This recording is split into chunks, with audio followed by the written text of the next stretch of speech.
Continuity అనేది చాలా సీన్స్‌లో miss అయింది. 'డాక్టర్ స్ట్రేంజ్' కేమియో ఉంది.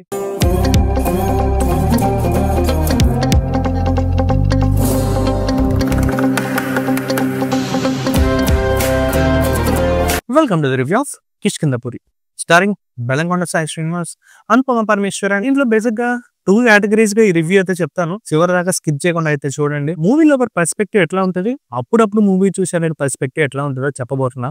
ఫస్ట్‌లీ మూవీ లవర్ పర్స్పెక్టివ్ కింద వద్దాం.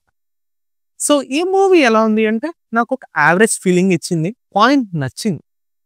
స్టోరీ బాగుంది, స్క్రీన్ ప్లే బాగుంది, డైరెక్షన్ బాగుంది, మ్యూజిక్ బాగుంది, ఫోటోగ్రఫీ బాగుంది, అండ్ అనుపమ పరమేశ్వరన్ యాక్టింగ్ కూడా బాగుంది.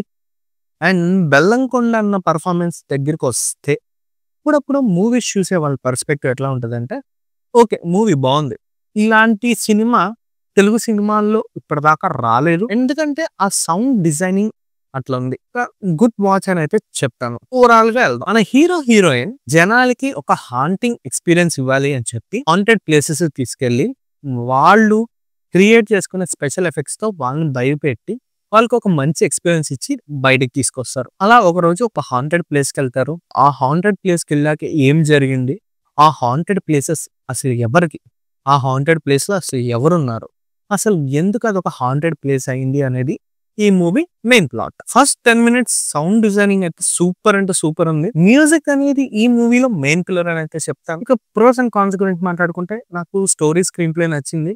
అండ్ హీరో ఇంకోళ్ళు అయితే బాగుంటారు అనిపించింది. 'డాక్టర్ స్ట్రేంజ్' కేమియో ఉంది. అదేంటో నీకు సినిమా చూసాక అర్థమవుతుంది.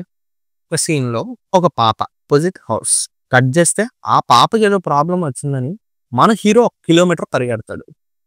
ఎదుర్కొన్న ఇంటికి పాపకి మన హీరో ఎందుకు అంత 1 కిలోమీటర్ పరిగెత్తాడో అర్థం కాల. ఒక ప్లేస్కి వెళ్ళి ఒక నేమ్ చెప్పి ఎవరు అని చెప్పి ఒక 10 మందిని అడుగుతాడు. ఇంతలో ఒక క్యారెక్టర్ వస్తుంది. క్యారెక్టర్ని చూసి నువ్వే ఎట్ చేసావు అది చేసావు అంటాడు.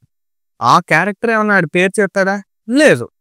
ఆ క్యారెక్టర్ పేరు చెప్పకపోయినా వాడే అని తెలిసినప్పుడు ఈ 10 మందిని అడగటం ఎందుకు తెలీదు. అప్పటిదాకా తలుపు దగ్గరే ఉంటాడు. సడన్ గా గాల్లోంచి వచ్చి మళ్ళీ అదే తలుపుని పగలగొడతాడు. కంటిన్యూటీ అనేది చాలా సీన్స్ లో మిస్ అయింది. ఓవరాల్ గా మూవీ చూసాక నా ఎక్స్పీరియన్స్ గురించి చెప్పాలి అంటే, first half okay, second half okay, overall movie okay. ఒకవేళ మీరు కనుక ఈ మూవీ చూసినట్లయితే కనుక మీ ఒపీనియన్ కింద కామెంట్ అయితే చేసేసేయండి. మరిన్ని మూవీ రివ్యూస్ అండ్ అప్డేట్స్ కోసం ఇప్పుడే నా ఛానల్ అయితే సబ్స్క్రైబ్ చేసుకోండి. బాయ్.